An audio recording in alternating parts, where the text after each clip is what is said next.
Bonjour à tous et bienvenue pour ce nouveau numéro du 7-8 Culture et tout de suite le sommaire de ce mardi 26 février. Des vêtements trop grands pour eux, des enfants guyancourtois ont accepté de poser pour le photographe Julien Caïdos dans des vêtements de leurs parents. Une journée au cinéma en famille, les yeux d'Elsa de Saint-Cyr-l'École proposent des séances 100% Japon, l'occasion de découvrir pour la première fois un Miyazaki. 20 ans et une 21e édition, le festival Jazz à toute heure revient dès le 15 mars, 15 dates dans les Yvelines et en Essonne. Porter les vêtements de ses parents pour faire comme les grands, on l'a tous fait au moins une fois, et de ce souvenir d'enfance, Julien Caïdos en fait une exposition. Les clichés ont été réalisés au cœur des écoles élémentaires de Guyancourt. L'exposition est à découvrir à l'hôtel de ville. Après les mots, le cliché, Julien Caïdos a fait poser des centaines d'enfants. Ce photographe professionnel leur a demandé de s'habiller avec un vêtement d'adulte d'un de leurs parents. C'était une façon de parler du vêtement à travers le prisme de l'enfance, qui est un prisme de spontanéité, on va dire quelque chose de plus naturel. En dehors de mon travail artistique, je suis photographe professionnel, donc je travaille autour du portrait pour les institutions.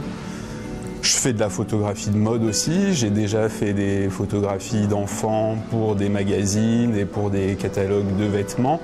Donc c'est vrai que ça a été un peu l'élément déclencheur de cette idée. Julien Caïdos veut parler de leur projection dans l'âge adulte, la construction de leur identité. 150 clichés d'enfants guyancourtois de 6 à 10 ans réalisés dans des écoles de la ville. Les enfants, ils ont cette spontanéité-là, en tout cas quand ils posent devant un objectif, qui est quand même quelque chose de plus facile à capter qu'un adulte. Je voulais pas non plus quelque chose de trop figé, donc c'est vrai que c'est un rendez-vous apprécié des Saint-Cyriens, la projection de films d'animation japonais. Et ce samedi 2 mars, les yeux d'Elsa proposent même d'en profiter 3 fois avec une Jap Animation. Charlotte Hassen, bonjour. Bonjour Mélanie. Alors, vous êtes l'adjointe responsable du jeune public. À Saint-Cyr-l'École, on aime donc les mangas, on en est friand. Absolument, tout à fait. On en est friand, on a un public qui est très habitué de ce genre de cinéma. D'ailleurs, en octobre dernier, il y avait un autre événement qui était organisé, une journée Japanimation, organisée 2 concours avec le service communication de la mairie qui avait organisé une mangatech à disposition donc des jeunes lecteurs mais aussi des plus âgés. Oui, parce que ce n'est pas que pour les enfants. Non, tout à fait, on y reviendra, mais effectivement, qui dit jeune public dit aussi bien sûr public familial. Pour nous, le cinéma se partage, est un art qui se réfléchit et qui se réfléchit ensemble.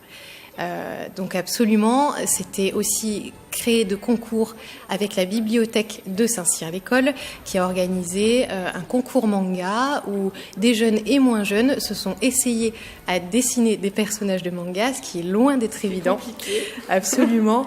Et la remise des prix a eu lieu au cinéma. Donc c'est aussi une volonté. Il y a vraiment un lien dans toute la ville. Exactement, un lien de la ville de se faire répondre en fait les diverses infrastructures culturelles et de tisser des liens.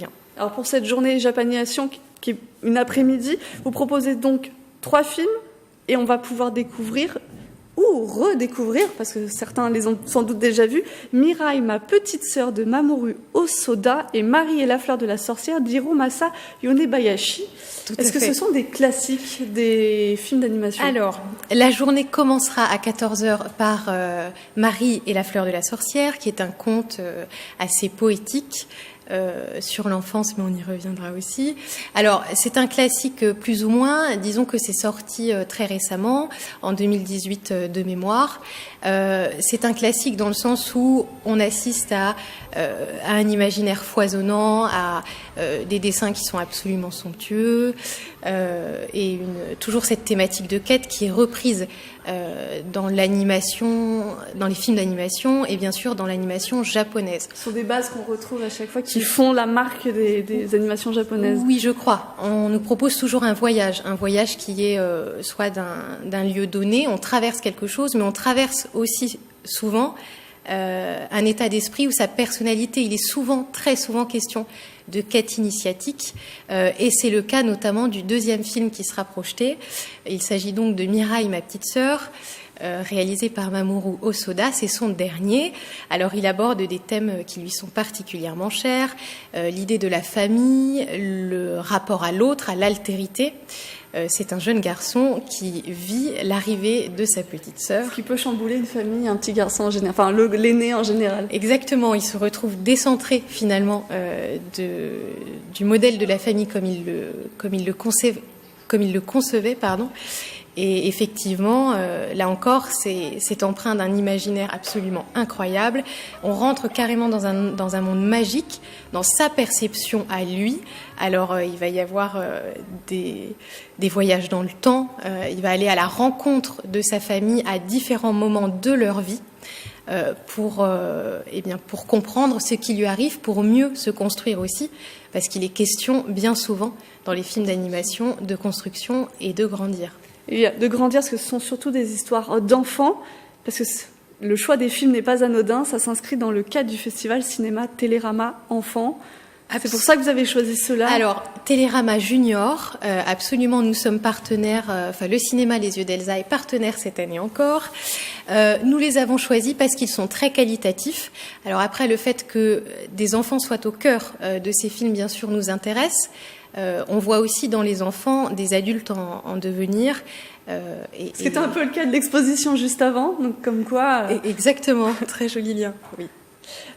Et il y a aussi une particularité ce samedi, une petite pépite à découvrir, parce que les cinéphiles vont voir le château de Cagliostro d'Hayao Miyazaki, un nom très connu. Absolument. Et c'est tout premier, et alors la particularité... Je vous laisse nous la donner. Alors, effectivement, le château de Cagliostro, c'est sa première sortie en France. C'est un film qui est sorti au Japon, évidemment, en 1979, et qui, pour l'instant, n'a jamais été montré au cinéma en France. Donc, c'est un événement auquel on est très content de participer, de concours avec les distributeurs Splendor Film, qui nous permettent d'avoir accès à cette petite pépite, effectivement. Alors là, il va être question d'aventure, de quête, c'est très rythmé. On se base sur les aventures d'Arsène Lupin, qui a... peut-être parler aux parents, voir les grands-parents, Arsène Lupin, peut-être moins les enfants. Exactement. L'idée, c'est aussi, pour nous, quand on organise ce genre d'événements et de festivals, de s'inscrire vraiment dans une idée de transmission. Cette journée de Japanimation, elle est vraiment là pour permettre de partager un moment en famille, ensemble. Et ça, on y tient beaucoup, parce que le cinéma se partage. Et pour revenir justement à Miyazaki et au château de Cagliostro, c'est donc effectivement un film qui n'est pas sorti en France. Alors, on peut se demander pourquoi.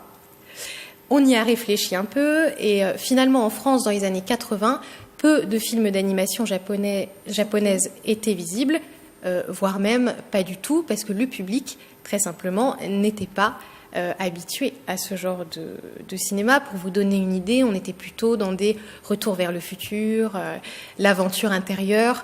On n'était pas encore arrivé, mais moi je vous propose qu'on regarde un petit extrait pour voir ce qui traîne depuis 40 ans et qui n'était pas encore arrivé en France. Hé Edgar, qu'est-ce qu'il y a dans ce vieux manoir ? Seigneur le voluptueux, je vais venir et vous voler votre fiancé. À très bientôt, Edgar de la Cambriole. Alors la fille est dans le château.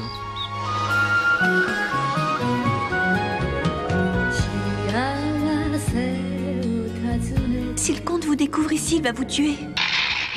Retrouvez-les et arrangez-vous pour qu'ils ne reviennent jamais. Je vais réduire en bouillie ce sale petit voleur arrogant. Voilà. Pour en connaître plus, il faudra venir samedi. Exactement. Mais lors de cette journée, c'est pas seulement des projections.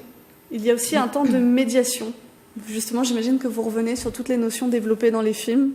Oui, tout à fait. En fait, on est très attaché à ménager ces temps-là et ces moments-là de médiation, justement, d'échange avec le public, de partage, encore une fois, parce qu'on aime aussi beaucoup ce qu'on fait. Donc, absolument, on va revenir sur, pourquoi pas, de grandes thématiques. Alors moi, je conçois... On appelle ça des conférences, mais ça n'est pas tout à fait le bon terme selon moi. Je conçois vraiment la conférence comme plutôt un échange entre le public et la salle. Cette interactivité-là, on essaie d'y être le plus possible, en tout cas. Et un quiz sera organisé également à la fin donc, de la projection de Cagliostro, du château de Cagliostro, qui est le dernier à 18h, absolument. Voilà. Et donc il faudra être très attentif. Merci Charlotte Hassen. Merci, Mélanie. La première projection Marie et la fleur de la sorcière débute ce samedi 2 mars à 14h. Toutes les informations se trouvent sur les bandeaux que vous avez vus lors de cet entretien. C'est aussi les vacances. Et ce début de vacances a été studieux au théâtre de Saint-Quentin en Yvelines avant sa venue pour présenter Aujourd'hui Sauvage. Le chorégraphe Fabrice Lambert dévoilait quelques-uns de ses secrets de création lors d'un week-end de danse, un sujet réalisé avec Aurélie Ronze. Ils sont sur la grande scène pour un cours. Amateurs et passionnés assistaient ce week-end à un stage particulier. Leur professeur Fabrice Lambert vient échanger sur son travail. Partager ses secrets, c'est ce qu'il faudrait faire le plus souvent possible. Ne rien garder, partager, transmettre. Et je crois que c'est très important ce travail-là dans la danse, d'ouvrir à cette générosité. Une générosité, c'est un engagement envers l'autre. Et je pense que le mouvement est fondateur aussi dans cet acte de transmettre. Un stage adapté à tous pour entrer dans la dernière création de la compagnie Aujourd'hui Sauvage. L'artiste y travaille le corps en mouvement et chorégraphie l'espace, lui aussi en mouvement. Voir un spectacle autrement. On voit, je pense, un spectacle autrement quand on y a, d'une certaine manière, participé ou quand on a goûté les matières, l'énergie, la chorégraphie de ce spectacle-là. C'est un autre œil, c'est aiguisé à une autre sensation vis-à-vis du corps et de l'espace. 2 jours de stage auxquels a participé une vingtaine de personnes. J'ai déjà participé à un précédent projet qu'avait mené Fabrice Lambert avec le théâtre. Nous resterons sur Terre. Et je voulais voir comment le travail évoluait, s'il y avait un lien avec ce qu'il avait fait précédemment, et puis en lien avec la prochaine création. Travailler le ressenti de son corps, jusqu'où on peut aller, retrouver l'archaïsme qui est en nous et qu'on perd un peu avec une société super moderne et un peu trop mangée par la technologie. Une restitution a eu lieu ce dimanche. La pièce professionnelle, elle, sera à voir le 29 mars prochain. Une quinzaine de rendez-vous musicaux pour sa 21e édition. Le festival Jazz à toute heure veut être toujours plus près des étoiles. Michel Bocage-Marchand, qui sont ces étoiles cette année ? Elles sont nombreuses, ces étoiles, parce que le festival, c'est jazz, mais pas que. Donc on a choisi une galaxie d'artistes qui vont du jazz, avec toutes les tendances du jazz, jusqu'à la chanson française, du reggae pour la première fois dans le festival, et puis du fado, ça sera aussi la première fois dans le festival. Donc la programmation, elle est conçue comme une playlist en fait. On voudrait, alors c'est compliqué parce que personne ne va faire tous les concerts du festival, mais dans l'idée, en tout cas quand on les lit dans l'ensemble... C'est de donner envie, le plus envie. Voilà, c'est de donner le plus envie d'avoir, comme on écoute une playlist qu'on aime ou qu'on se constitue soi-même et qui passe un petit peu par différents styles, ben voilà, c'est ça qui est le guide pour la programmation. Alors le festival, c'est du 15 mars au 14 avril en Vallée de Chevreuse. La première a lieu le 15 mars à 21h au Molière avec Niels Petter Molvær. Alors excusez-moi si je le prononce mal, un trompettiste norvégien qui mêle lui aussi tous les styles de jazz, de la house, musique électronique, rock. Comment vous l'avez découvert ? Voilà, déjà c'est une grosse vedette du jazz, de l'électro-jazz. Et il a cette particularité que j'aime beaucoup d'avoir un vrai son de trompette parce que c'est un trompettiste avec toutes les nuances de la trompette acoustique. Et puis il fait entrer des machines et des sons particuliers qui donnent cette couleur électro. C'est assez planant comme musique. Et vraiment, il y a un côté onirique, on se laisse emmener. Voilà, c'est une très très belle musique. Bien vendu, mais je vous propose qu'on l'écoute. Ah oui, merveilleux.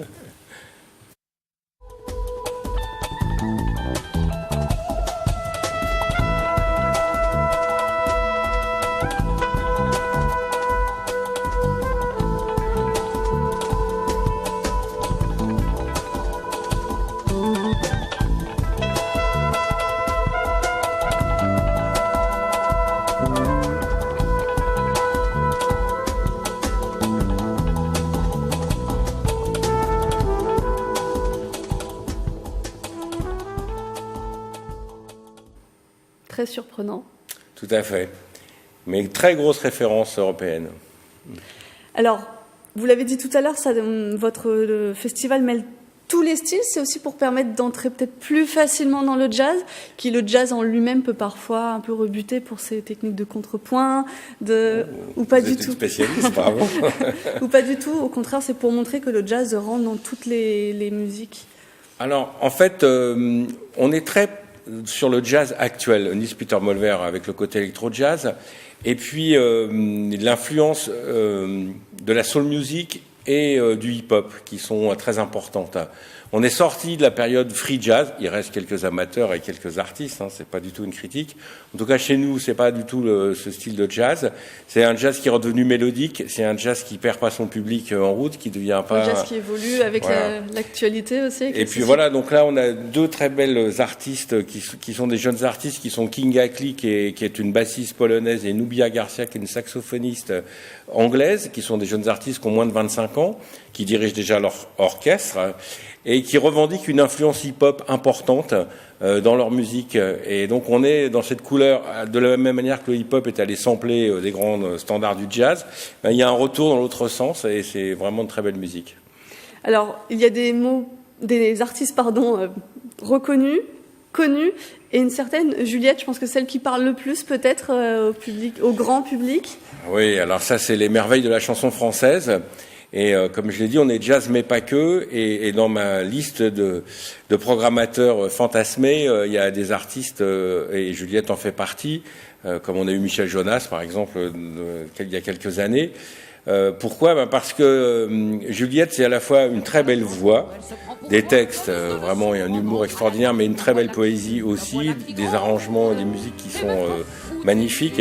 Donc c'est notre tête d'affiche cette année, même si elle n'est pas pure jazz. Je voudrais qu'on revienne un petit peu sur l'histoire de ce festival. Vous le créez en 1999. Quelle était la volonté première ? C'était de le faire dans une zone géographique stratégique, de faire découvrir des artistes qui se produisaient peu en France ? Alors c'est un petit peu tout ça. C'est mon arrivée en Vallée de Chevreuse, en fait. J'étais arrivé quelques années auparavant. La mise en place du parc naturel régional qui n'avait pas un volet au tout début, un volet culturel très important et une envie qu'il se passe des choses au niveau culture sur un beau territoire. Et puis ma rencontre avec André Ceccarelli, qui est le parrain du festival, qui l'est toujours et qui joue tous les ans, et qui est l'un des meilleurs batteurs du monde. Alors lui a une discographie absolument fabuleuse. Et voilà, en parlant avec lui, moi je m'intéressais déjà à la musique, j'organisais des concerts déjà, donc cette idée est partie, de cette rencontre est partie l'idée de monter un festival de jazz qui nous semblait en plus bien adapté à la population et au goût du moment. Donc c'est parti là-dessus, puis ça s'est enchaîné après assez facilement, parce que grâce à André, on a tout de suite pu avoir des artistes. J'imagine qu'il vous a ouvert des portes plus facilement. Les portes, c'était une caution, et ça reste une caution formidable. Il joue cette année avec Cy Johnson, c'est pour ceux qui ont écouté le Cyan Super Crew, ça parlera beaucoup. On a pu le voir dans l'émission quelques mois précédents, il était en résidence dans une salle magnifique du territoire. Voilà, donc voilà, donc cette histoire-là, artistiquement c'était ça, et puis après, comme souvent, c'est une histoire de bande de copains.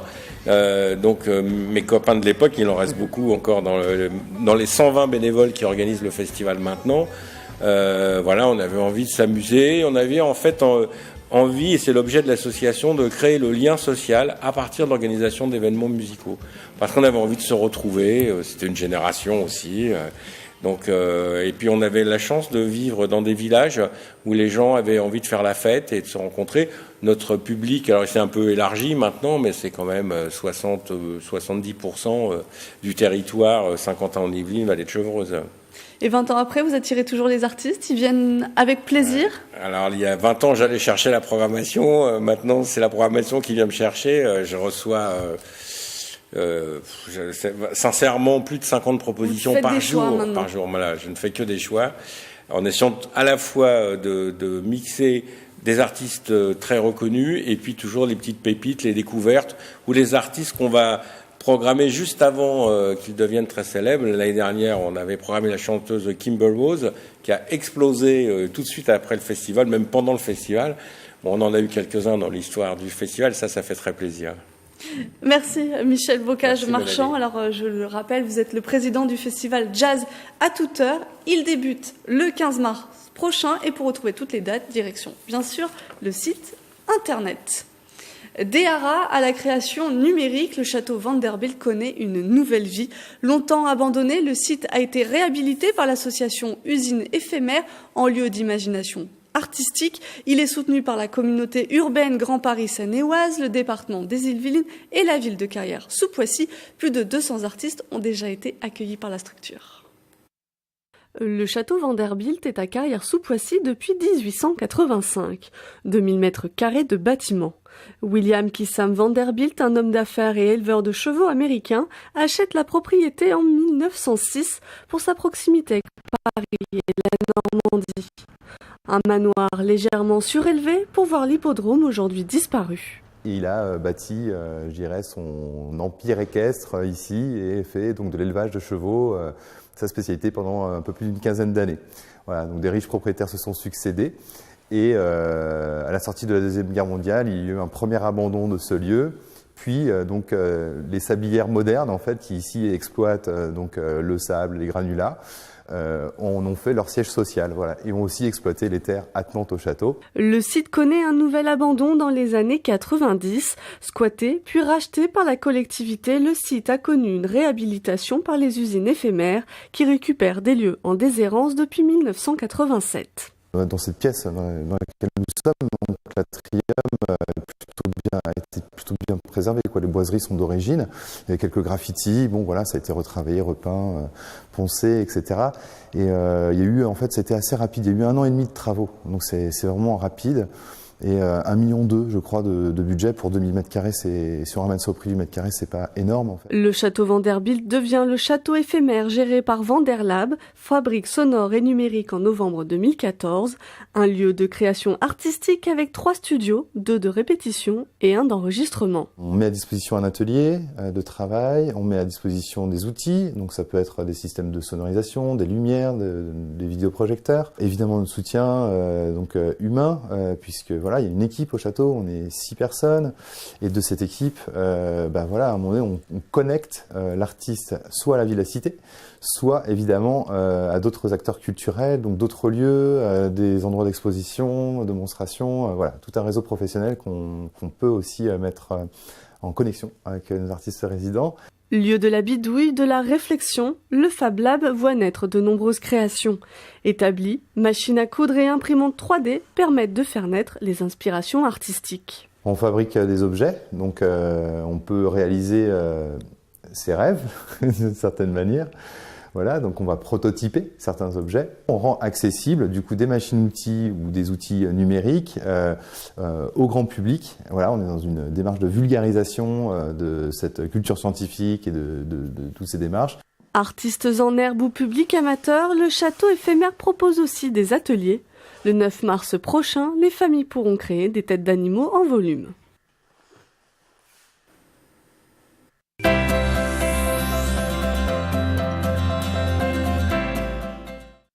Une visite sous le signe de la musique. Comme chaque premier dimanche du mois, le musée d'archéologie nationale vous propose sa visite musicale et son atelier sonore.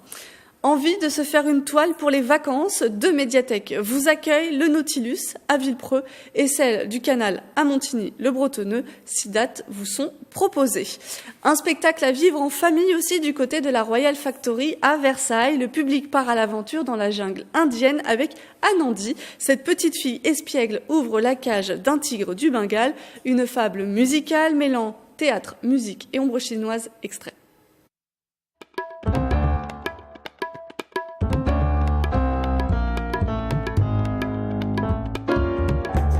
Frère éléphant, j'ai besoin de ton avis. Ce tigre veut me manger alors que moi je l'ai fait sortir de sa cage. Est-ce que tu trouves ça juste ?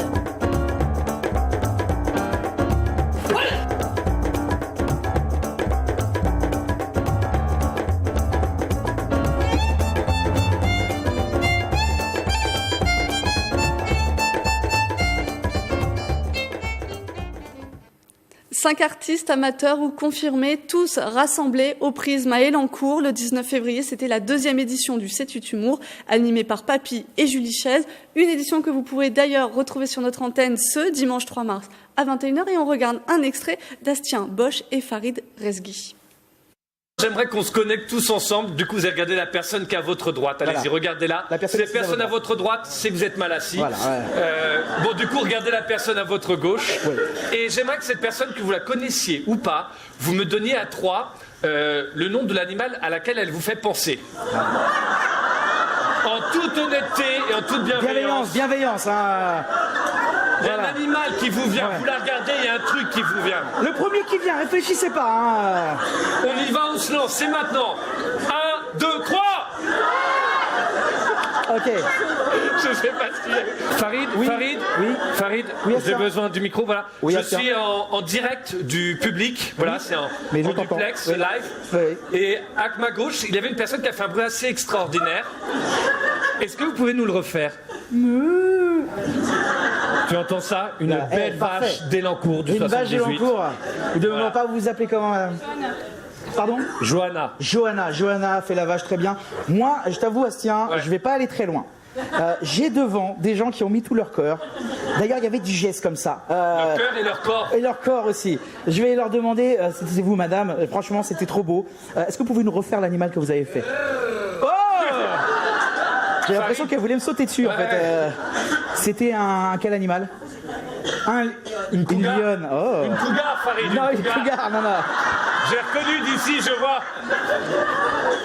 Vous appelez comment? Geneviève.